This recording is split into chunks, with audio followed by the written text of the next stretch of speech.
On the broadcast tonight, chemical weapons in Syria. Suddenly, the world has an urgent situation on its hands. The fear is Syria is preparing to use them against its own people. From NBC News World Headquarters in New York, this is NBC Nightly News with Brian Williams. Good evening. We begin tonight with an important story, details of which may sound very familiar to a lot of Americans given our history over the past few years in places like Iraq. Tonight, Pentagon sources are telling NBC News Syria is preparing chemical weapons for their possible use against the Syrian people in the form of aerial bombs. It's believed this specific intelligence is the reason why President Obama took a hard line against Syria just a few days ago, warning them there would be consequences if these weapons were used. Let's begin here tonight with the very latest on what we know, starting with our Pentagon correspondent, Jim Miklaszewski. Jim, good evening. Good evening, Brian. U.S. officials tell us that the Syrian military is poised tonight to use chemical weapons against its own people. And all it would take is the final order from Syrian President Assad.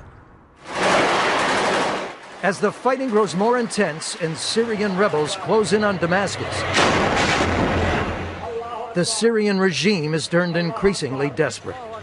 U.S. officials tell NBC News the Syrian military has now loaded the precursor chemicals for Sarin Nerve Gas into aerial bombs that could be dropped from dozens of Syrian fighter bombers. This week, U.S. intelligence detected a flurry of activity at chemical weapons sites, like this one, the Fur-Clues weapons depot near Homs. Today, while U.S. officials confirm the precursor chemicals are loaded, they must still be mixed together to create the deadly sarin gas. The alarming development shook the world. President Obama and Secretary of State Hillary Clinton issued strong warnings to Syria's President Assad that there would be serious consequences if he used chemical weapons. It's the point of no return. They're going to lose any sort of backing that they had from the Chinese and Russians in terms of blocking the UN vote. And it's simply it's a suicide move. The killing force of sarin nerve gas is devastating. Iraq's Saddam Hussein killed 5,000 Kurds with a sarin gas attack on Halabja in 1988. U.S. officials stressed tonight that as of now, these sarin weapons remain in the depots, have not been loaded onto any airplanes, and that President Assad has not given the order to use them.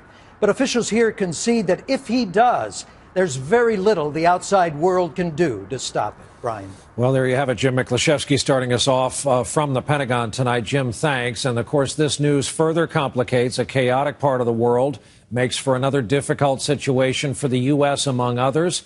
Our chief foreign affairs correspondent, Andrea Mitchell, is in Washington tonight. Andrea, here we go again. An American public not anxious to hear about any U.S. military involvement anywhere else on the planet, hearing terms like weapons of mass destruction, chemical weapons. What is the U.S. to do? I mean, you've got a real credibility gap that goes back now more than a decade, but the specific intelligence that Mick just reported, the movement of Syria's chemical stockpile, explains exactly why the president and Hillary Clinton warned Bashar al-Assad so forcefully this week not to use those weapons, a warning that Secretary Clinton repeated at NATO again today.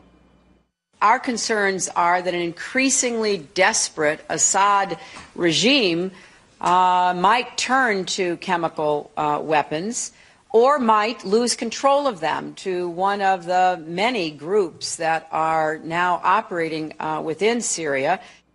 Now, officials say they believe that those warnings did work so far.